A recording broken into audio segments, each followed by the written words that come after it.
When most people think about zombies, they imagine undead hordes of brain-eating, flesh-rotting creatures.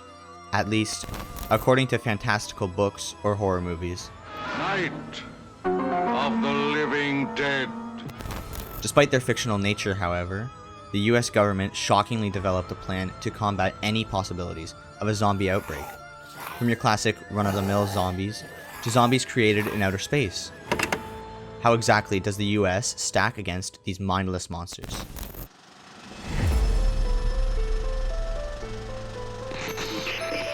Between the summers of 2009 to 2010 in Nebraska, military planners of the US Strategic Command developed a large-scale contingency plan against the potential threat of a zombie outbreak. Its finalized 2011 document was labeled Conplan 8888, or the Counter-Zombie Dominance Operations. Its main use was as a training tool. By teaching the boring fundamentals of military planning in a creative way, military personnel would retain more information and be more engaged in the learning process.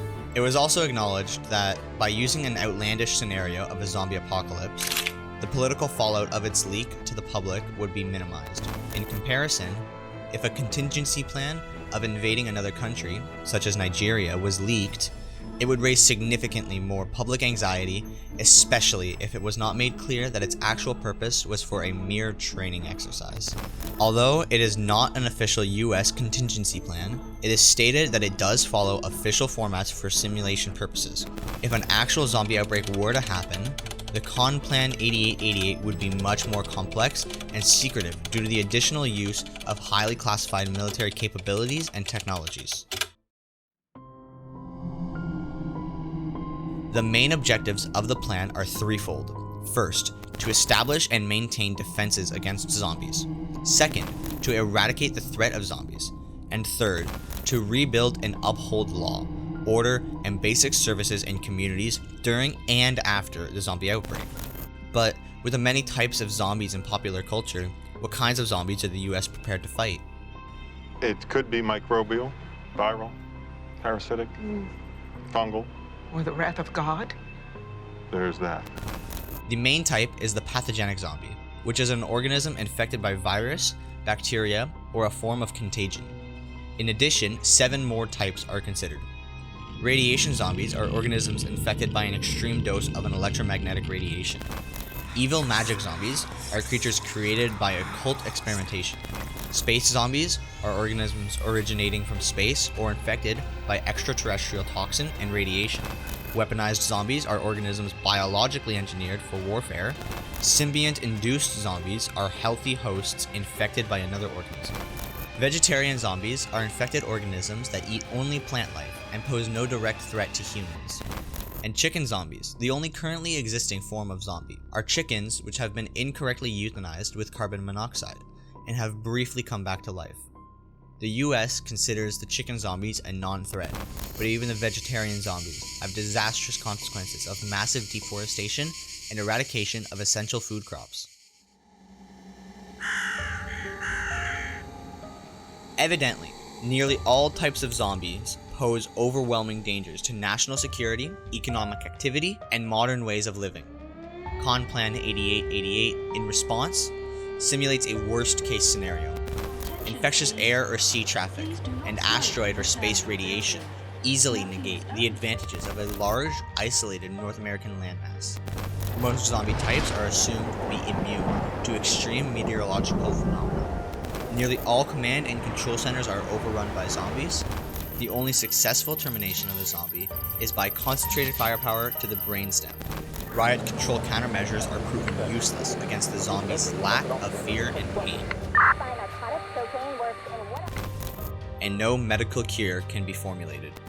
Due to these dire circumstances, the US plans to execute 5 phases in collaboration with its allies and even foreign enemies against this global threat to humanity. Phase 0, or phase Shape the Environment, would first transfer all civil functions to the military through martial law, as contingency plans are synchronized with other federal, state, and tribal agencies. Routine surveys are then performed to assess potential disease carriers of zombie pathogens as hazmat, CBRN, as zombie awareness training is implemented to assist personnel with chemical, biological, radioactive, and nuclear contaminants. Phase 1, or Phase Deter, considers the threats of other nation-states, terrorist groups, and unethical researchers who may take advantage of the outbreak to further their own agenda. To deter these activities, the US plans to conduct large-scale training to demonstrate their confidence in surviving and operating in toxic and contaminated environments. Phase 2, or Phase Seize the Initiative, prepares for the offensive by recalling all active and reserved military personnel at fortified operating locations and equipping them with specialized protective equipment.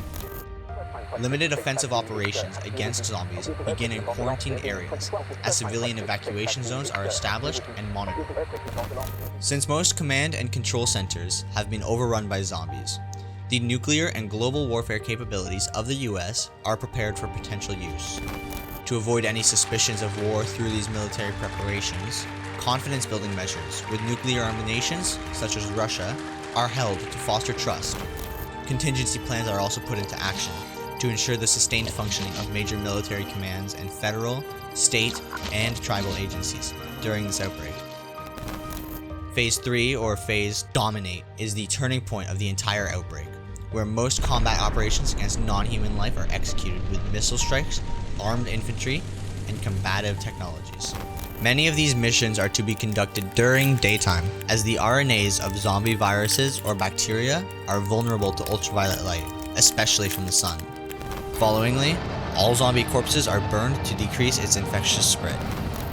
As this is the peak of zombie activity, lockdown shelters and emergency support for all mission-essential personnel are provided for at least 40 days. Phase 4, or Phase Stabilize Environment, composes of reconnaissance operations to determine the number of remaining zombies, the physical damages to the local environment, the conditions of basic infrastructure services, and the presence of surviving civilian parties. Any discovered groups of zombies or contamination carriers are to be finally eradicated. Phase 5, or Phase Restore Civil Authority, involves the US Strategic Command, other agencies, and their industry partners in a collaboration to repair the damages caused by the outbreak in domestic and international areas. Civilian confidence is revitalized in the government as personnel and emergency services are distributed to disaster zones. Throughout the United States at this point, the outbreak is considered low level, and many of the future challenges involve simply restoring what was lost. Even if Conplan 8888 is just a training tool, the apocalyptic world it depicts is truly dark. However, its innovative countermeasures are also insightful. Regardless, the threat of zombies continues to be a fear even decades after its black and white debut on cinema screens. With all the ways that society can be destroyed, the undead is just one of many that evoke infinite wonder. We hope you enjoyed our look into the US plans to defend against a global zombie outbreak. Where would you first go if you realized zombies were going to come after you? Share your thoughts, suggestions, and questions in the comments below. Interesting, new content like this is uploaded every week, so be sure to like and subscribe to see more of Infinite Wonder.